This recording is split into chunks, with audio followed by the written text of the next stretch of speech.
눈물이 좀 있는데 처음 봤어요. 저는 오찬 선생님 눈물 맺힌 거.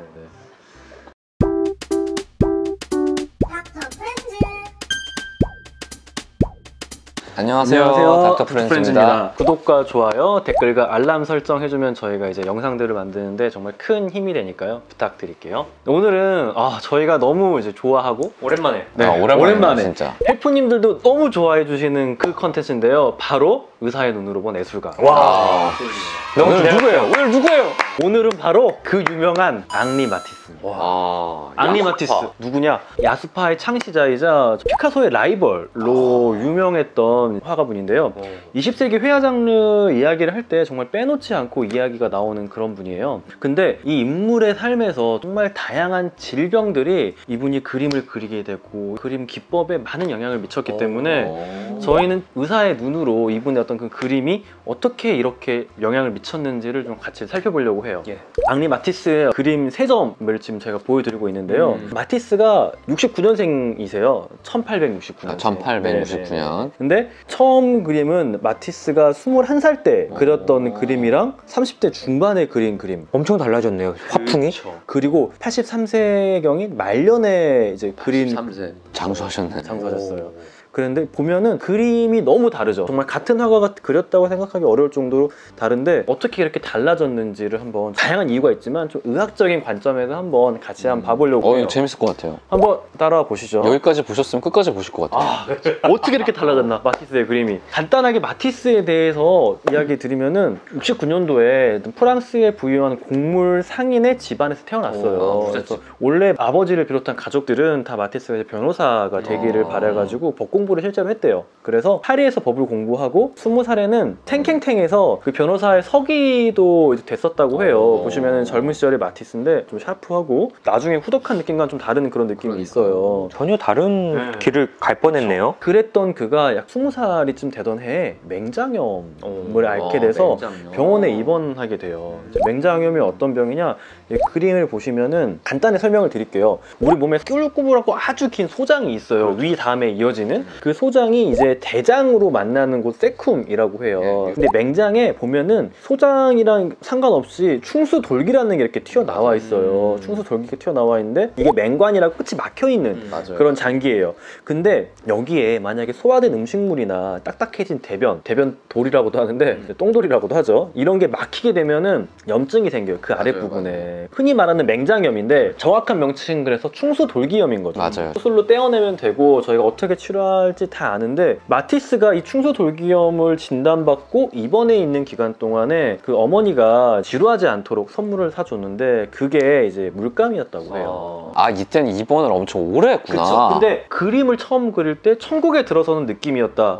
이런 말을 하면서 그림을 시작했다고 하는데, 지금 생각에는 맹장염 때문에 입원해가지고 이상하잖아요. 며칠 안 하는데 요새는. 그쵸. 지금은 거의 뭐 3일도 입원 안 하고 복강경 수술해서 정말 상처도 작잖아요. 근데 이 당시에는 이게 1919년도 마티스는 그 이전에 수술을 받았지만 그 근처에 수술했던 사진이 있어서 가져온 건데, 그 당시에는 지금 생각하는 맹장염 수술이 아니었던 거예요. 엄청 큰 수술이었구나. 이때는 1700년 경김의 맹장을 이걸 수술로 떼어내면 되겠다라는 개념이 처음 나왔었고, 전신마취라는 게 1846년도에 처음 생겼고, 근대적인 맹장염, 이 맹장을 떼어낸다는 그 수술 개념이 1880년도, 불과 마티스가 수술 받기 몇 해 전에 그 수술 기법이 생겼기 때문에 그 당시엔 상당히 큰 수술이었고, 마티스는 젊었을 때 큰 병으로 큰 수술을 받았던 거예요. 그렇게 큰 수술을 받으면서 자기한테 정말 뭐가 중요한지에 대한 고민을 했을 거고, 그때 마침 어머니가 이제 주신 선물의 물감으로 그림을 그리면서 행복했던 거죠, 자기가. 그래서 우리는 맹장염 때문에 마티스의 그림을 볼 수 있었던 거예요. 건강했으면 그냥 법률가로 갔을 텐데. 법률가로 갔겠죠. 그렇죠. 그리고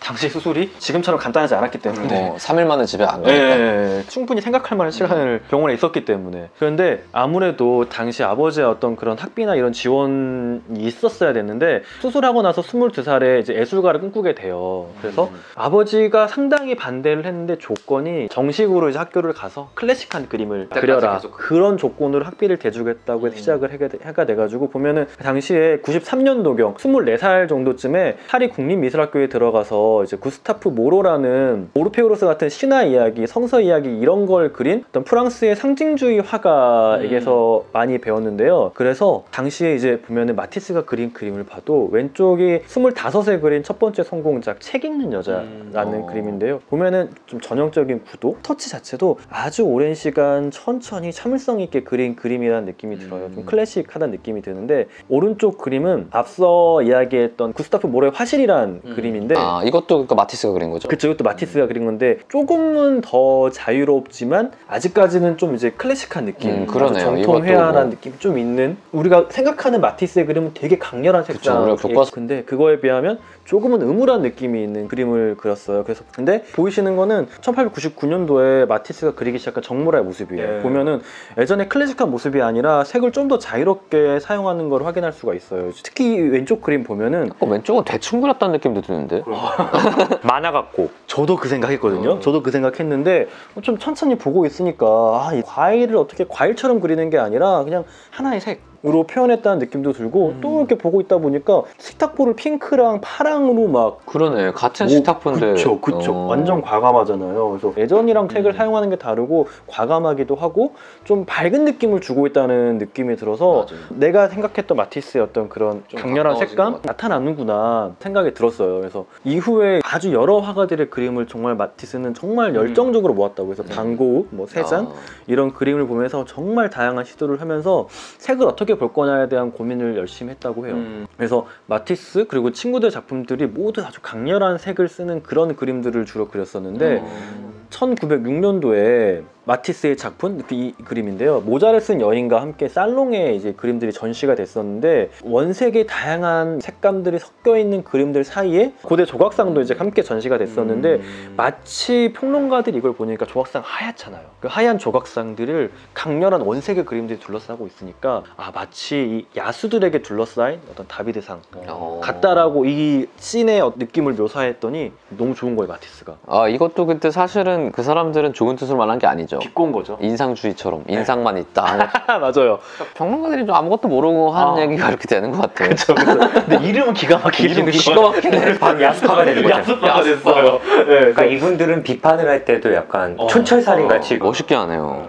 마티스랑 그 친구들은 이제 우리 야수파 이런 순수한 색감과 활기가 넘치는 이제 그림들을 그리는데 매진하기 시작하는 거예요. 이제. 그래서 여기서부터 아예 그냥 이렇게 가버리는구나. 그쵸. 이제 그 다음에 이제 마티스가 비슷한 시기에 그린 건데 삶의 기쁨이라는 그림이네요. 네. 어때 보여요? 그림 하나가 여러 가지 그림이 안에 들어가 있는 것 같은 느낌도 들고 느낌 묘한데 뭔가 환상, 꿈 이런 걸 그린 것 같은. 저도 딱 봤을 때 아름다운 꿈, 천국. 네, 약간 천국. 그러니까 그런 느낌? 약간 되게 밝고 순수한 느낌인데 보면은 오준 쌤 이야기했는데 뭔가 경계가 모호해요. 자연이랑 사람의 경계도 모호하고 이 색깔 자체도 그냥 꿈에서 보는 것 같은 그런 색으로 가득 차 있어요. 근데 좀 재미있는 게 마티스는 이때 이런 그림들을 많이 그렸어요. 행복해 보이는 그림. 행복한 그림을. 약간 천국 같은 그림? 근데 당시 유럽이 세계대전이 일어나잖아요. 그 전에도 약간 이런 행복한 그림을 그리니까 아무래도 예술을 하는 사람들한테는 사회의 어떤 문제에 대한 환기가 있어야 된다고 생각하는 사람들이 있어서 비난을 되게 많이 받았다고 해요. 우리나라 뭐 일제강점기에 순수 시나 문학을 계속 하는 분들도 뭔가 사회의식이 떨어진다 뭐 이런 후세 평가도 있잖아요. 정말 정확한 지적인 것 같아요. 이제 그런 비난을 되게 받았었는데 근데 이 그림은 좀 어때요? 그 마티스가 이제 정말 세계 1차 대전이 발발의 시점에 그린 춤이라는 그림이거든요. 약간 강강수월래처럼 좀 즐거워 보이기도 하고. 네네네. 전 되게 신나 보이는데 그림이? 막 민화 같기도 하고 약간 이중섭 이런 뭐. 그러니까 우리가 약간 옛날 그림 같다는 느낌을 받는 게 보면은 원근이나 어떤 구도 같은 게 아주 막 우리가 흔히 생각하는 클래식한 느낌이 아니라 그러네. 아주 원초적인 원시적인 그런 그림이고 색도 그렇게 많이 쓰지 않고 아주 강렬한 색으로 어떤 자연 있는 그대로 춤을 추고 있는 사람들의 어떤 강렬함 어떤 그런 느낌을 딱 주는 거예요. 근데 여기서 보는 게 사회 문제 의식이나 이런 건 사실 없잖아요. 그냥 그 춤이 주는 그런 강렬한 느낌이 우리한테 있고, 그래서 이렇게 자신의 신념을 더 밀고 나가는 그림들을 그렸어요. 그러면서 우리가 생각하는 마티스의 이제 그림들이 이제 그 시기에 이제 많이 그려져요. 이제 이거는 붉은 하실이라는 그림이거든요. 이거 뭐 그냥 딱 봤을 때 빨간색, 빨갛네. 딱 처음 느꼈던 게 빨간색에 다 좀 잠겨 있는 느낌이잖아요. 그러게요. 피 같기도 하고. 색깔도 강렬하고 명료하고, 뭐 벽이랑 바닥이랑 다 색깔이 똑같으니까. 그리고 경계도 약간 노란색으로 다 표시하고 하는데 뭐 치우쳐 있거나, 우리 현대미술 보면 느껴지는 그런 뭔가 잘 조화롭다라는 느낌을 전 좀 받았거든요. 정식화생이 보기에 이 붉은 화실이라는 그림 어떻게 보여요? 궁금했어요. 빨간색이면 뭐 피나 이런 걸 떠올리기 마련인데 또 그런 느낌은 아니고 끔찍한 느낌을 주거나 그렇지는 않은 것 같아요. 그 빨간색 톤 자체도 약간 폼페이 벽화풍의 색이라고 하더라고요. 그래서 피색이 아니라 벽화에 사용했던 그런 클래식한 빨강의 느낌? 그래서 이후에도 근데 마티스는 아주 강렬한 그림들을 그렸는데 1차 세계대전을 겪으면서는 이후에는 이런 그림들처럼 다소 어두운 색채와 우울한 느낌을 주는 그림 다수 그리긴 했어요. 근데 그러게요. 근데 이후에는 다시 본인의 신념을 다잡고 다시 밝은 그림을 그리긴 했어요. 말년의 작품을 한번 봐볼게요. 딱 봐도 이 이카루스란 그림 보면 어때요? 원시 시대 그림 같은 느낌이 있네요. 그리고 동굴에 있는 그림 이카루스가 사실 밀랍 맞아요. 하고 이제 날아가다가 너무 높이 날아가지 말라는 아버지의 말씀을 무시하고 올라갔다 떨어지는 거 아니에요? 이게 느낌이 되게 묘하네. 이게 그 추락한 이카루스라는 그림인데요. 그림 자체가 다르죠. 그림이 아니에요. 이거는 보면은 색채는 여전히 엄청 과감하죠. 붉은 심장인지 뭐 뭔지 모르겠지만, 그리고 옆에 노란색. 이건 아마 날개겠지? 뭐 뭔지 정확히 모르겠어요. 날개가 원래 타가지고 떨어지는 건데 뭐 하늘에 있는 별일 수도 있고요. 뭐. 근데 이거는 유화가 아니라 종이를 오려 붙인 그림이에요. 그래요? 네, 아, 이거는- 당시에 벌써 그런 표현을 했어요? 네, 콜라주라는 기법으로 종이에 오려 붙인 건데, 다음 그림도 봐볼게요. 이거는 어때 보여요? 왕의 슬픔이라는 네, 그림이래요. 왕의 슬픔이라는 그림이에요. 사실 근데 제목을 봐도 그림이 어디가 왕인지 잘 모르겠어요. 이 모자 쓴 사람이 왕 아닐까요? 그림 자체는 원래 우리가 알고 있는 마티스의 색채감이 있는데, 이것도 마찬가지로 색종이를 가위로 오려서 붙이는 콜라주 작품이거든요. 원래 이게 성서에 있는 내용 중에 그 왕을 약간 위로하기 위해서 이제 악기를 연주하는 그런 사람들이 있는데, 그럼에도 불구하고 왕의 그 슬픔이 해소되지 않는 그런 씬에서 자신이 이제 곧 이제 죽음을 앞둔 마티스가 이제 스스로를 이제 왕으로 상상하면서 더 이상 그림을 그릴 수 없는 그 슬픔을 나타낸 작품이라고 해요. 가운데에 있는 이 악기를 연주하는 그 검은색, 전반적인 슬픈 느낌을 좀 불러오는 이제 그런 그림이라고 하는데, 이런 그림들을 이제 제가 콜라주라고 했잖아요. 그렇죠. 마티스가 이런 그림을 말년에 그리게 된 이유가 있어요. 1941년도에 72세의 나이로 12지장암을 진단을 받아요. 암이 진단이 되는구나. 근데 12지장이 보면 이 그림에서 보이는 것처럼 이제 위에서 소장으로 이어지는 부분이거든요. 네. 근데 이 녹색이 쓸개고 이 췌장이 또 붙어 있어요. 되게 중요한 부분이죠. 그쵸. 이 음식물이 이제 넘어가는 부분인데, 여기에 암이 생기면은 치료는 수술인데 당시에 이제 마티스도 수술을 받았다고 해요. 수술 자체가 좀 커져요. 여기를 수술하게 되면은. 여기에 나오는 수술이 하얀 거탑에 나오는 간공장 문합술이죠. PPPD. 네네. 되게 큰 수술을 받아야 돼요. 이게 소장만 떼어내는 게 아니라 옆에 있는 쓸개도 떼어내고 췌장도 일부 드러내고 이거 다시 이어주고 해야 되는데, 리옹에 가서 암 수술을 받았는데 당신은 이 수술하면 많이 죽었대요. 아, 그럴 것 같아요. 이거. 네. 마티스도 뭐 유서도 쓰고 이제 막 불안했겠죠. 네, 했었는데 다행히 수술이 잘 돼서 살아남았지만 이후로 죽을 때까지 13년 동안 휠체어 생활을 하게 돼요. 근데 마티스는 평생 그림을 그렸고 그 열정이 있는 거예요. 자기가 정말 하고 싶었던 거잖아요. 죽음의 문턱에서 예전에 그림을 선택했던 사람이 다시 그 죽음의 문턱에서 계속 그림을 그리고 싶었던 거예요. 그렇네요. 그래서 자기가 할 수 있는 미술 활동을 찾았고, 때로는 누워서, 때로는 여기 보시는 것처럼 휠체어에 앉아서 그의 특기가 색을 고르는 거잖아요. 색감을 활용해서 색종이를 골라서 패턴을 오려서 만드는 거예요. 아, 이걸 그릴 수는 없으니까. 내가 이걸 그릴 수 없으니까 색종이를 오리는 거예요. 누워서 오릴 수 있으니까 이거. 그래서 이거를 도와주는 사람들이 있어요. 여기에 붙이고 여기에 붙이고 해서 콜라주 기법으로 이제 그림을 그리게 되는 거예요. 그래서 마티스의 후반 예술들은 다 이제 이런 콜라주 기법으로 그려진 것들이 있고, 옛날처럼 섬세하진 않더라도 이제 그림들도 그리긴 했지만 대부분 이런 콜라주 활동을 많이 했고, 보면은 후기 작품들도 여전히 색감이 참 강력하네요.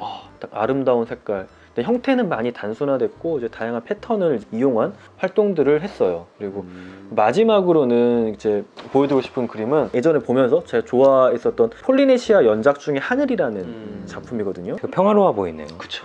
되게 평화롭고 아름답고 이거를 이제 암 수술 받고 이제 자기가 할 수 있는 게 이거밖에 없어서 만든 작품이라고 보기에는 너무 아름답잖아요. 폴리네시아 연작이 이제 막 바다도 있고 다른 것도 있는데 하늘이 제일 좋아서 이걸 가져왔는데 이렇게 그림을 보면서 예전에도 삶과 죽음의 경계에서 자신이 원하는 거를 선택했고 수술에 의한 합병증에 의해서 평생 휠체어 생활을 하면서 그 합병증을 예술적으로 극복하는 과정에서 탄생한 작품이라는 게 진짜 다양한 생각이 전 들더라고요. 전에도 르누아르 준비할 때도 느꼈는데 우찬 선생님 참 이런 고난을 극복해서 계속 나가는 예술가의 모습에서 감동을 받는 것 같아요. 그러니까 어떤... 지금 약간 눈물이 좀 있는데 처음 봤어요. 저는 우찬 선생님 눈물 맺힌 거. 하품한 건 아니고요. 진짜 처음 봤어요. 15년 만에 처음 하여튼 봤어요. 어떤 그런 게 느껴져서 여러분들도 이 그림을 보면서 어떤 생각이 들었는지 너무 좋은데 저희는 당시 많이 불안하고 힘들었는데 이런 또 그림은 그런 느낌은 또 아니고 맞아요. 네. 확실히 의사가 보는 예술가는 계속 하긴 해야 될 것 같아요. 알겠습니다. 헬프님들 많이 이제 마티스의 그림도 봐주시고요. 또 다른 궁금한 화가 있으면 또 댓글이나 메일로 알려주세요. 감사합니다. 감사합니다.